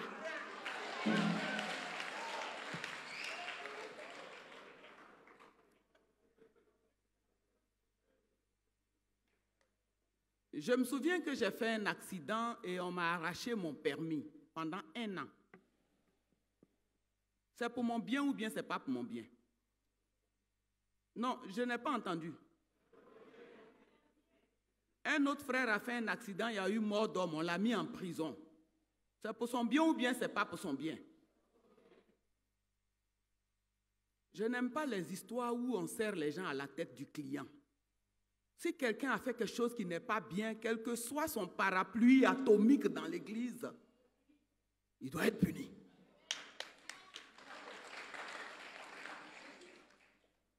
Les discours là, trop parler, ça donne d'agbe. Donc je voudrais ici demander pardon au Seigneur, aussi bien pour les laïcs que pour les pasteurs. Quand nous tombons, acceptons la punition. Quand quelqu'un est tombé, aidons-le en le mettant à l'écart pour qu'il réfléchisse. Ce n'est pas ne pas l'aimer. Au contraire, c'est quand on aime quelqu'un, comme Hébreu le dit, que le Père châtie son enfant qu'il aime. Donc c'est ce que je veux ajouter. Priez pour l'Église. Prions pour l'Église.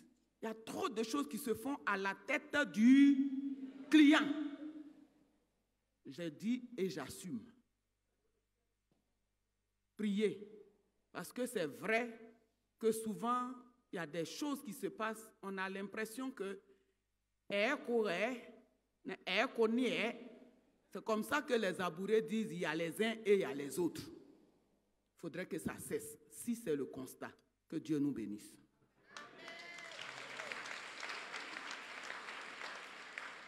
Deuxième personne, rapidement. Il nous reste peu de temps. Deuxième personne. Merci, pasteur, pour l'enseignement. Je suis le frère Jean-Pierre Poundé, à Cité des Grâces. Oui, nous avons pour thème faux frères et faux sœurs. Dans votre exposé, vous avez dit que dans l'Église, nous ne devons pas nous faire confiance. Mais au ciel, on doit se faire confiance à 100%. Ça, c'est dans votre exposé. Bon, moi, je me dis, Dieu nous exhorte à nous aimer les uns les autres. Mais je pose la question de savoir si on ne va pas à l'encontre de la parole de Dieu. Qui nous dit de nous aimer les uns les autres? Ça veut dire qu'on ne s'aime pas, si on ne fait pas confiance, ça veut dire qu'on va à l'encontre de la parole de Dieu. Je vous demande donc de nous expliquer si on va à l'encontre de la parole de Dieu. Merci. Merci, frère. C'est un amalgame que tu fais entre aimer et puis faire confiance. Puisque la Bible nous dit d'aimer même nos ennemis. Est-ce que tu vas faire confiance à ton ennemi? Pour le berger chez toi, on dit de l'aimer. Tu peux aimer quelqu'un sans lui faire confiance. Et tu dois aimer quelqu'un. La confiance, c'est dans les rapports intimes, c'est-à-dire dans les amitiés. Et je l'ai dit, pour être ami avec quelqu'un, il faut le connaître. Ça va? Voilà, il ne faut pas faire d'amalgame. On doit aimer nos ennemis, sauf les démons. Tu dois aimer tous les hommes. Je l'ai dit ici, même les homosexuels, etc., il faut les aimer. Et puis il faut prier tous les jours pour eux. Ils sont possédés. C'est bon? Troisième question.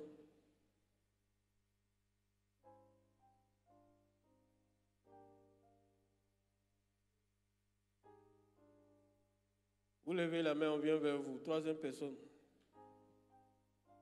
Ma question concerne la démarche à suivre lorsqu'on se rend compte qu'un frère ou une sœur, responsable ou pas, qui est dans l'église, est faux ou fausse. Qu'est-ce qu'on doit faire par rapport à l'église? Merci bien. Je dis, tout à l'heure, je vais laisser la parole. Je vais répondre, je vais laisser la parole aux autres qui sont là pour intervenir. Je dis qu'il y a deux types de faux frères. Il y a des gens qui sont venus d'eux-mêmes. Voilà, ils ont un intérêt autre que leur salut, que leur édification. Un intérêt personnel, c'est leur ventre, ou c'est toute autre chose que leur salut. C'est les faux frères. Une fois que ils ont assouvi donc leurs besoins, ils s'en vont, et quelquefois et souvent de fois, sinon toujours même au détriment de quelqu'un, au détriment d'un frère, au détriment d'une sœur qui devient leur victime. Voilà. Ceux-là, tu les fais asseoir et puis tu leur parles, tu les avertis. Et même tu leur prêches l'évangile. S'il ne veut pas écouter, tu lui dis, frère, tu es un païen, sœur, tu es une païenne. C'est ce que la Bible dit, c'est ce qu'on a vu. Maintenant, ceux qui sont envoyés par Satan lui-même, ce sont des agents du diable.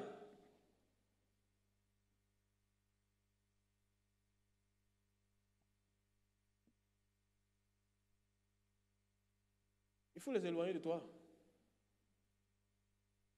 Et puis il faut les combattre. Parce que ceux-là, ils ont pour mission de te détruire. Ils sont des ennemis. Ce ne sont même pas des païens, ils sont des ennemis. On a lu que Satan se déguise en ange de lumière. Ses serviteurs se déguisent en serviteurs de justice. Et ils viennent dans l'église pour séduire les chrétiens, pour les tromper. Il faut les excommunier, comme Paul a excommunié Alexandre.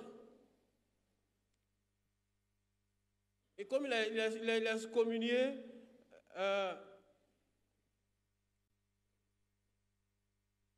Hyménée et son acolyte.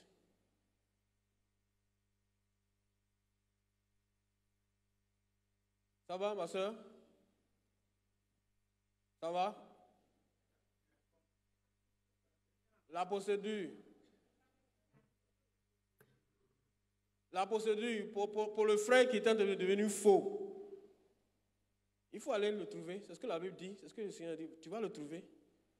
Il a dit, pourquoi tu as fait ça? Pourquoi tu es comme ça? Voici ce que la Bible dit. Voici ce que le Seigneur dit. Il faut se quitter dans ça. Il faut sauver ton âme. Si tu continues là, tu vas aller en enfer.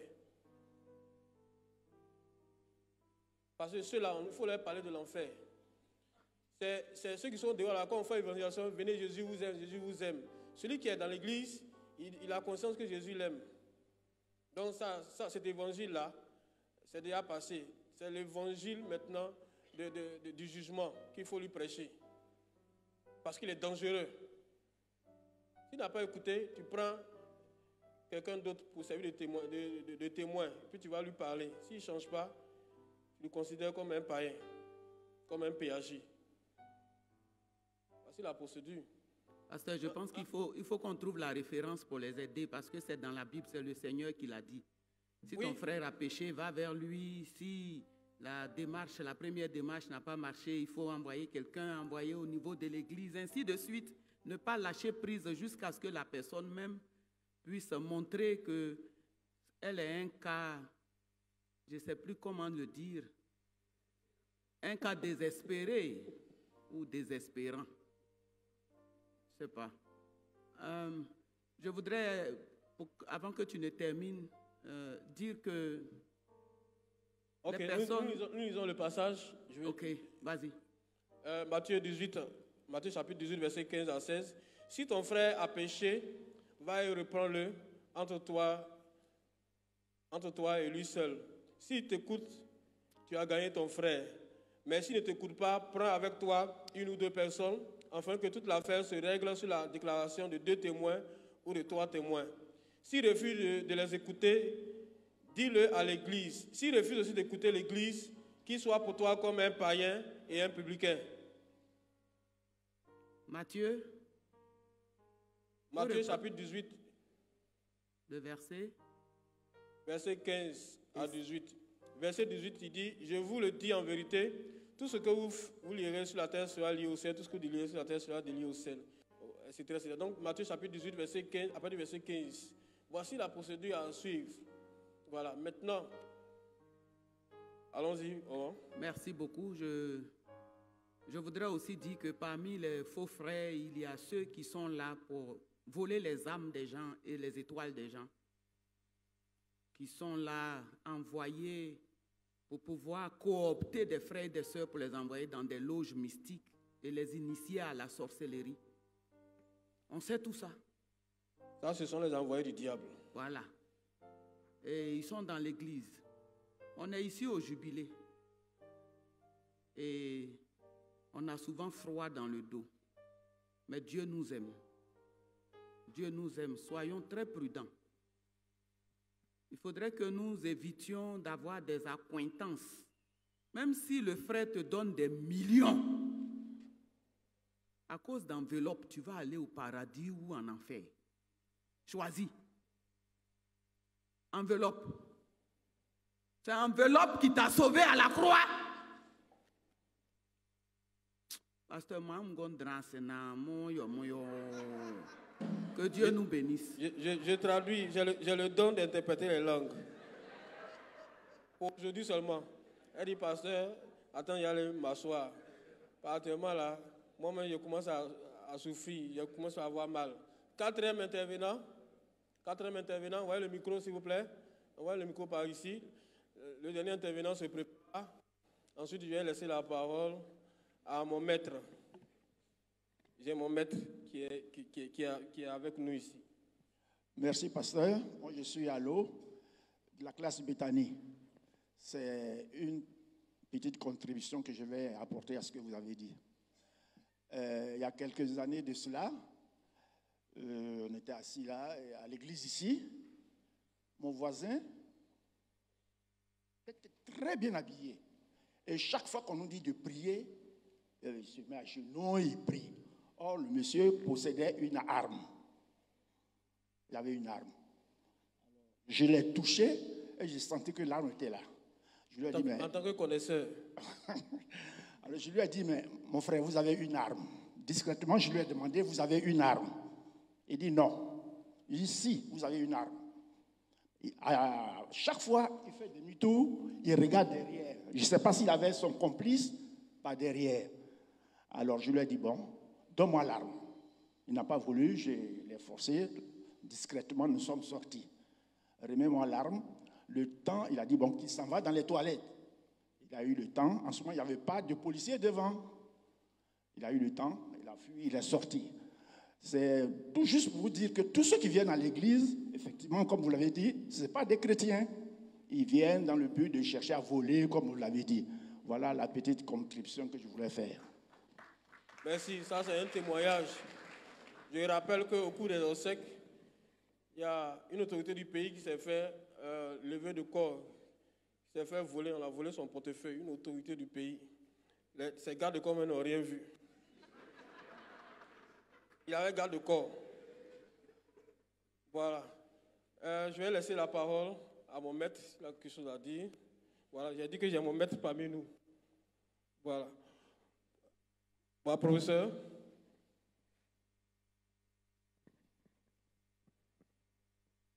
Je voudrais dire merci au pasteur pour l'enseignement qu'il vient de nous donner. Nous avons tous été interpellés, touchés au plus profond de notre cœur ou de nos cœurs. Ce qui reste à faire, c'est de changer.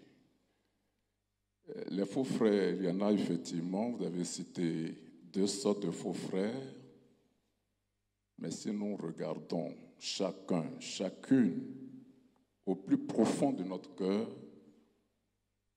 nous pouvons nous considérer tous comme des faux frères. Tous. Le plus important pour nous, c'est de changer. C'est ce que je veux simplement dire. On a parlé de punitions concernant les pasteurs. Il faut être très prudent quand nous donnons des réponses par rapport à ces questions très importantes. Et aucun méthodiste ne peut dire que les pasteurs ne sont pas punis. On vient tout récemment même de réintégrer un collègue. Et dans la vie de l'Église, il y a plusieurs ouvriers qui ont été sanctionnés et qu'on a réintégrés. Mais s'il y a un seul cas pour lequel il n'y a pas eu de punition, comme je l'ai entendu, cela ne veut pas dire que les pasteurs ne sont pas punis. Nous sommes sous l'effet de la sanction, nous tous dans l'Église, parce qu'avant qu'on ne soit pasteur, on est fidèle. Et moi, je suis assis ici aujourd'hui comme un fidèle, j'écoute comme tout le monde. Donc, je peux être sanctionné à tout moment. La sanction, c'est pour tous les fidèles, c'est pour tous les chrétiens. Et je voudrais terminer par ce passage de la Bible, Matthieu chapitre 7, le verset 1, si je ne me trompe pas.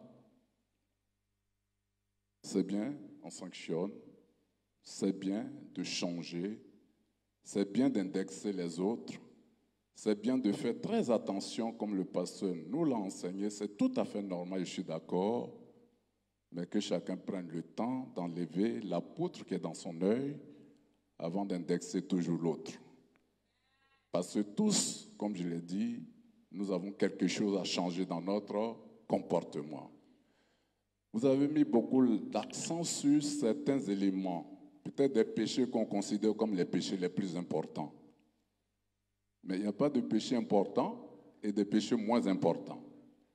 On a parlé des homosexuels, on a parlé de ceux qui commettent les adultères, mais celui qui injure, celui qui calomnie, celui qui vole, que sais-je encore? Et pasteur Pierrette a parlé d'un élément important qui est courant aujourd'hui. C'est tous ces bien-aimés qui sont dans les sectes pernicieuses, les rosicruciens, les francs-maçons, et qui sont très nombreux dans notre milieu aujourd'hui. Donc, nous sommes interpellés, nous devons changer. Je voudrais vous remercier pour votre courage, parce que vous avez parlé avec beaucoup de courage. Que le Seigneur vous donne une armure très forte, parce que désormais, les yeux sont fixés sur vous. Et les attaques aussi. Et j'espère qu'une femme ne viendra pas vous dire, parce que je veux coucher avec vous. Je termine par là. Merci beaucoup. Elle peut toujours essayer. Jésus est là pour la recevoir. Merci bien. Merci à tous pour vos contributions, pour tout ce que vous avez dit. Le débat peut se poursuivre dans les classes, etc., ou en off. Ce que nous disons pour terminer, et comme mon maître l'a dit, comme les autres l'ont dit, chacun d'entre nous doit faire attention à lui-même et faire l'effort pour ne pas être en scandale pour son frère ou sa soeur, en scandale pour l'Église, en scandale pour la société. Chacun doit faire vraiment cet effort-là. On n'est pas à l'abri du péché, et je crois que dans mon intervention, peut-être que je n'ai pas insisté là-dessus. Il ne s'agit pas du péché, il s'agit d'un état. Voilà. C'est-à-dire quelqu'un qui fait semblant d'être un chrétien mais qui ne l'est pas. Il y a une différence entre la différence entre un chrétien et un païen, ce n'est pas le péché. Le chrétien pêche, tout comme le païen. La différence, c'est que pour le chrétien, Jésus, le sang de Jésus, annule donc l'effet du péché. Or, le païen, la condamnation demeure toujours sur lui parce que son péché n'a point été expié, parce qu'il n'a pas accepté la grâce du salut de Christ. Donc, nous parlons, il faut que nous disions les choses clairement. Nous parlons de quelqu'un qui se dit frère, qui ne l'est pas, qui fait semblant. On a parlé, il y a utilisé l'expression grecque pseudo. Pseudo, voilà, qui fait semblant. Dans son fond intérieur, il sait que l'affaire du salut, là, ça ne l'intéresse pas. Jésus n'est pas son affaire. Il vient à l'église pour chercher autre chose que Jésus, que le salut. Il y a des gens qui sont venus en mission pour détruire l'église, pour détruire les chrétiens. Ça va? Ça va? Ok, en conclusion, ce que nous pouvons dire, c'est que nous ne sommes pas seuls dans l'église. Satan fait tout pour infiltrer l'église. Que personne ne soit un instrument entre les mains de Satan pour détruire l'église, pour détruire d'abord sa vie, sa propre vie, pour détruire la vie de quelqu'un, pour détruire la vie de l'église. La Bible déclare c'est le mot de fin, la Bible déclare dans 1 Corinthiens chapitre 10, verset 12, que celui qui pense être debout prenne garde de tomber. Que celui qui pense être debout prenne garde de tomber. Que celui qui pense être un vrai chrétien, une vraie chrétienne, prenne garde de devenir demain un faux chrétien, une fausse chrétienne, et donc un faux frère, une fausse sœur. Que Dieu nous aide. Si Jésus est avec nous. Si on a attrapé Jésus, on ne peut jamais devenir faux. Tant qu'on attrapera Jésus, tant qu'on sera avec Jésus, on ne sera jamais faux. Et notre vie même va en témoigner. Que le Seigneur nous bénisse et qu'il nous aide. Au nom de Jésus, dis Amen.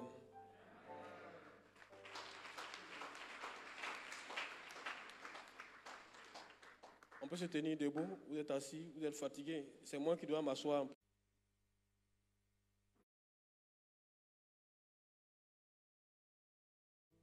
On aime la prière, mais le temps qui nous est imparti ne nous laisse que cette option.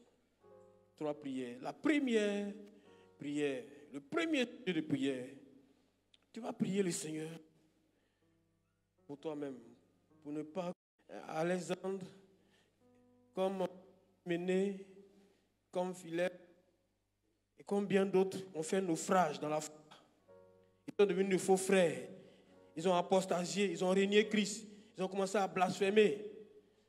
Ces gens-là, quand tu vas vers eux maintenant, là, c'est eux qui vont te citer tous les versets et pourtant, ils ne viennent plus à l'église. Ou bien ils sont dans l'église, mais ils ne peuvent pas passer un mois sans être scandale. Ils ne peuvent pas passer une année sans qu'on ne parle d'eux négativement. Bien-aimés, frères, dans l'église, c'est vrai, c'est les pécheurs qui viennent à l'église pour chercher le salut. C'est pour cela que on ne peut pas tout d'un coup dire ceux qui ne sont pas chrétiens sortez. Au contraire, ils doivent rester pour avoir le salut. Mais il faut que nous fassions vraiment très attention pour ne pas être nous-mêmes rejetés après avoir passé du temps dans la présence de Dieu, dans la maison de Dieu, dans la communion de Dieu. Tu vas prier pour toi-même. Élève la voix et prie pour toi-même, bien-aimé. Élève la voix et prie pour toi-même, bien-aimé. Je connais des gens qui étaient bien, qui ne sont plus bien. Je connais des gens qui étaient vrais chrétiens, qui ne sont plus vrais chrétiens. Parce que les gens ont joué, ces gens-là ont joué avec la grâce de Dieu. Parce que ces gens-là ont joué avec les dons de Dieu. Parce que ces gens-là ont joué avec la vie de sanctification. Parce que les gens-là ont joué avec l'Esprit de Dieu. Bien-aimés, nous sommes des hommes. Nous sommes des pécheurs. Nous sommes sauvés par plus grâce. Mais cette grâce ne nous donne pas le droit de vivre dans le péché, de pratiquer le péché, de demeurer dans le péché, de se plaire dans le péché. Et d'être un scandale pour l'Église.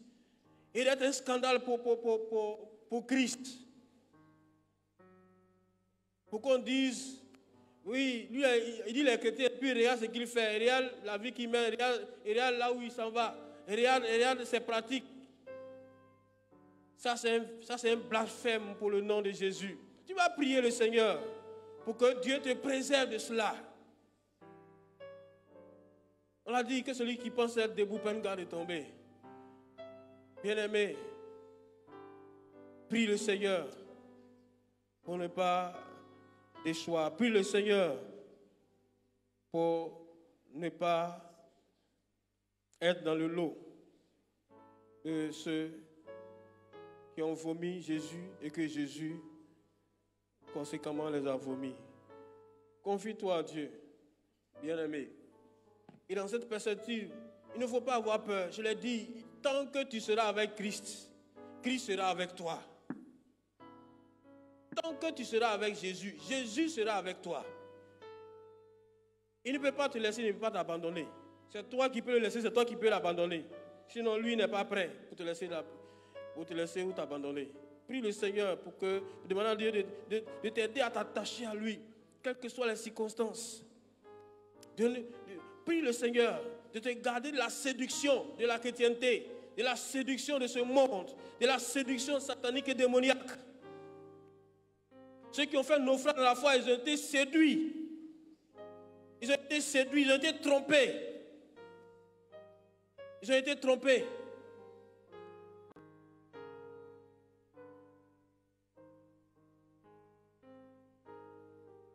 Deuxième prière.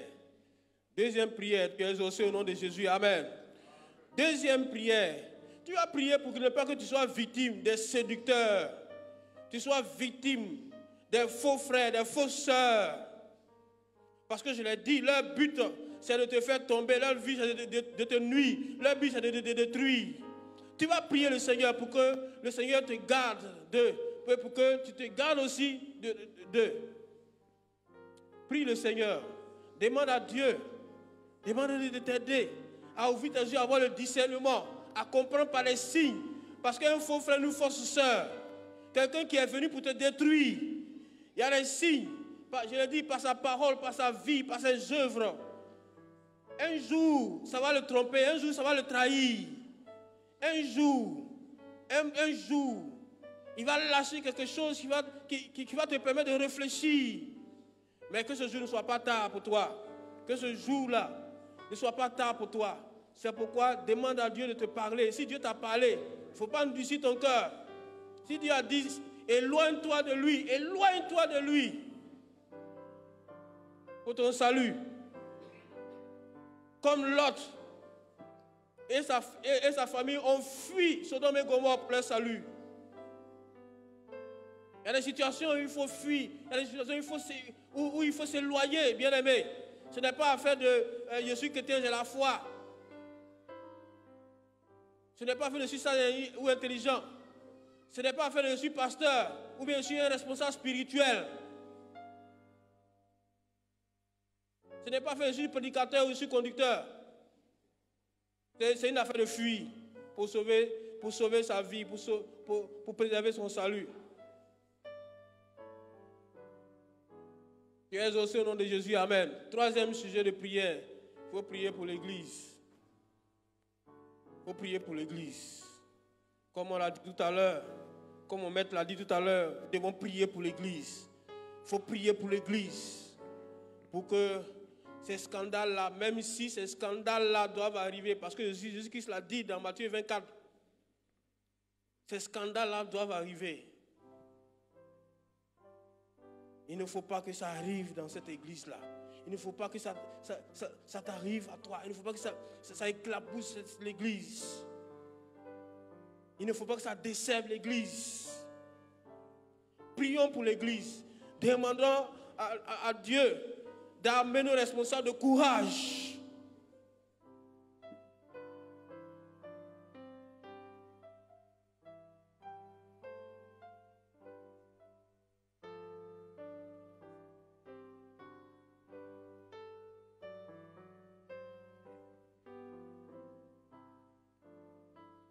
D'amener nos responsables de discernement aussi.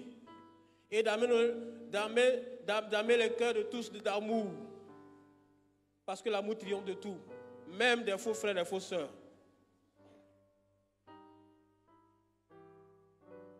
Prions pour l'Église de Jésus-Christ. Parce que dans les derniers temps, c'est compliqué pour l'Église. Et nous sommes dans les derniers temps. C'est compliqué pour l'Église. La foi est en train de tiédir. Les gens n'aiment plus entendre parler de prière, des programmes. Ils sont pris par les réseaux, par Internet, par les films, par les causeries, par les choses du monde. Et ils ne voient pas venir l'adversaire qui se déguise en brebis ou en ange de lumière. Parce qu'endormi, parce que manquant de vigilance, parce que ne voulant pas se laisser avertir.